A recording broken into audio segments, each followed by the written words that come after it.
Hello, my most amazing artists. Welcome back to Art with Miss Yazel. So today, let's review what I talked to you about the last time I made a video. So third grade was creating this Native American inspired um, drawing of a bird. So you got to practice your drawing skills. We could, if I had been able to draw that with you, I would have talked to you a little bit about contrast and light and dark and making the eyes stand out on those designs because they have a lot of contrast because everything is pretty much outlined in black and there's the eye is really important, so they make that really stand out with the white around the black and the black outlines. So I hope you enjoyed drawing the Native American inspired bird. Today we're going to talk a little bit about a different kind of art, and it's called op art. Op is short for optical, and optical has to do with your eyes or your vision, and illusion means a trick. So an optical illusion is really an eye trick. So when you were in second grade, we did an optical illusion drawing, and it was stripes with shapes, and you had to color everything two different colors. Today we're going to do an optical illusion that looks like a hand that's three-dimensional and that it's on a background that's flat. So we're going to create that illusion with different kinds of lines and shapes and colors. So I would love to talk to you for a minute about op art and show you some op artists who are famous for their optical illusions. So this artist has attempted to create the look of a flat hand and then a hand coming off the surface, which goes right along with what optical illusion you guys are doing today. So let's look at some other optical illusions he created. This one is simply his reflection in a mirrored ball, and that is very difficult to draw, but he did a self-portrait of himself looking into that shiny mirrored ball. He also drew things from different perspectives just to try to trick us. So these staircases are going up and down in different directions. The people are turned different ways. So it kind of messes with your head and you have to think about which way to look at the picture.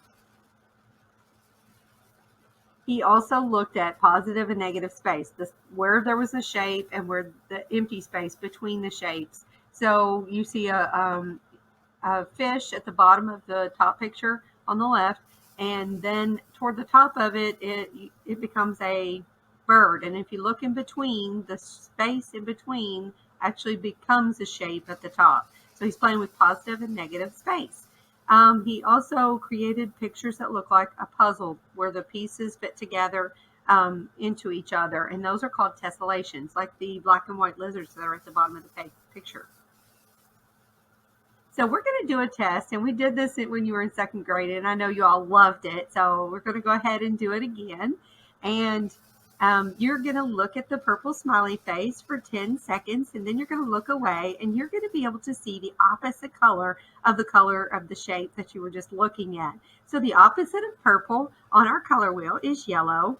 The opposite of blue is orange, and the opposite of red is green. These are called complementary colors in art, and they make each other look good, and they provide a lot of contrast. That means difference. They're very different from each other because they're across from each other in the color wheel. So we're going to try this experiment. Are you ready? Stare at the purple smiley face for 10 seconds. I will count for you.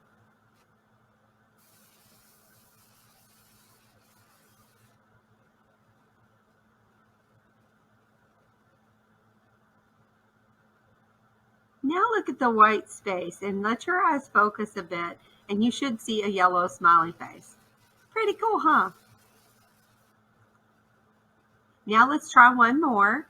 These shape or colors should trade places because the blue and orange are complements. When you see the opposites, they're going to trade places. Let's stare at the black dot between the blue and orange square for 10 seconds, and I will count for you.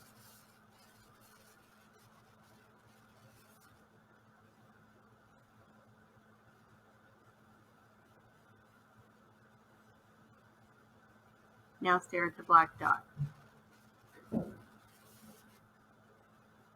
Did they trade places? If it didn't work, then you probably need to stare at it for a few more seconds. So just pause the video and do the test on your own and see if you can see the after image, the image that you see after you look away. This artist tried to create art that looks like it's moving. She has a wavy line picture and then a spiral picture. This one looks like it's going down into the middle. Her name was Bridget Riley. So that's another op artist. We had MC Escher and Bridget Riley. This looks like it's coming out at you. I think my 5th graders are doing something similar, just one sphere popping out of the page. And this one is very swirly. And this one looks like it's going down into the middle of the picture.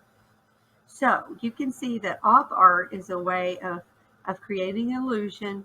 And when we do this picture, I need you to gather up some supplies. You will need a piece of paper, a ruler, and something to color with. You can use markers or crayons. It's up to you. Whatever you have at home is fine. This illusion, if you draw it correctly, will work. You have to draw it really neatly and you have to color it really neatly or it won't trick anyone's eye. Okay, gather up your stuff, pause the video, gather up your stuff, and then meet you back here. Okay, so you're going to need white paper, a ruler, a pencil, and you may use markers or crayons on this project. I'm going to show you how to make your 3D optical illusion hand. So when you're starting this, you're going to be tracing your hand. So you're going to have to put down the hand that you do not write with, and you're going to trace part of your arm as well. So take your pencil and make it go straight up and down. You do not want to spread your fingers out too wide. It's really hard to make the lines line up when you spread them out too far.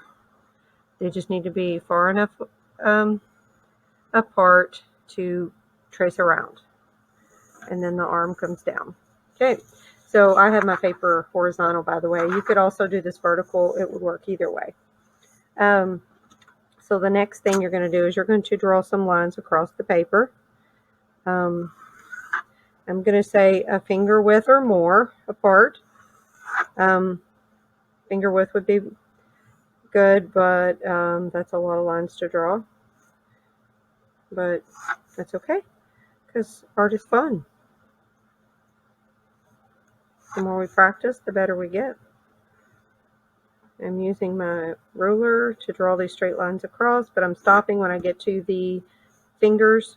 Do not draw across the fingers. The lines on the fingers are going to be different because we're going to try to make it look 3D. They are not going to be straight. If you draw them straight, it will not look 3D. It will still be flat.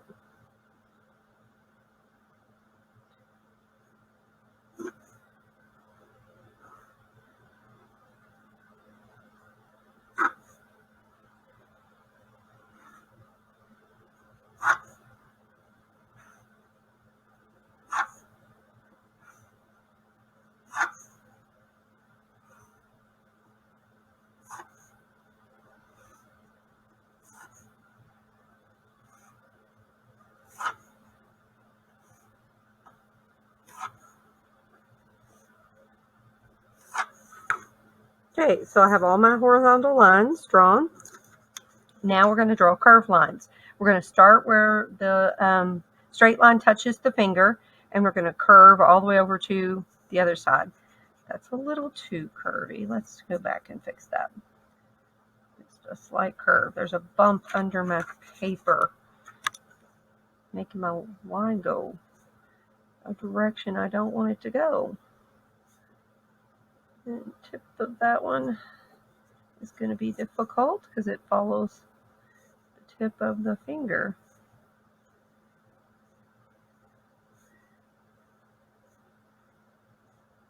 And that one's not touching, so I'm going to make it touch.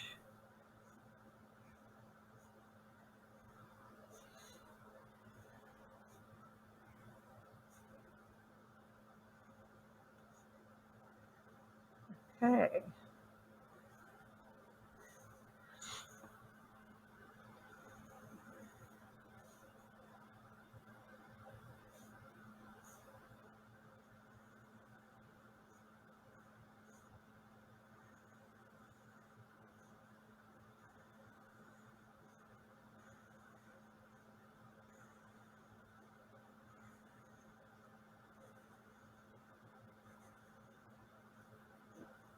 Okay, so next step is that we are going to trace over all of the lines that are going across the paper. We're not going to trace around the hand though, just the lines that are going.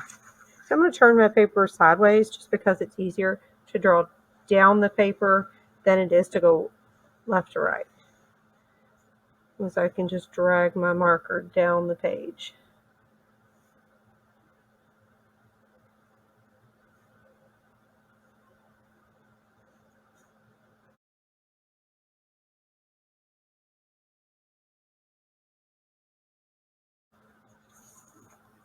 Okay, so now the next step is to use color. And you can either use a crayon and color a very wide stripe next to each of the black lines, or you may use markers and you could trace next to each one of the black lines. I'm going to show you. Get my markers out. Like I said, if you don't have markers, you are simply going to color next to each of the stripes. So you're going to follow next to it. So if I were using blue, for example, I'm just going to color a thick line of blue next to each, and we're going to use this color next to the black line throughout the entire picture.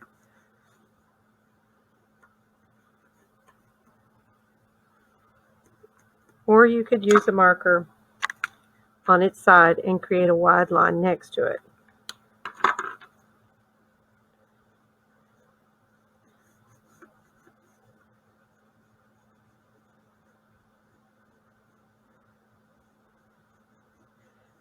You pick how many colors you use on this. Like I said, I told you you could use complements. It's up to you.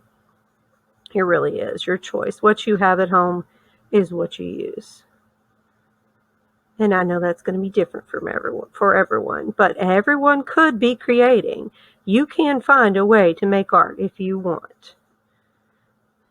If you would like to send Miss Hazel some pictures of your art, I would love to see what you've been up to.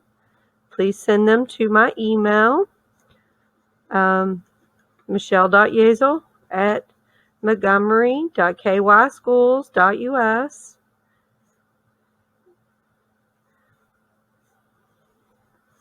Or I have a Remind, Camargo Art at Camargo Art. If you are familiar with Remind, sign up for that. Send me pictures through there.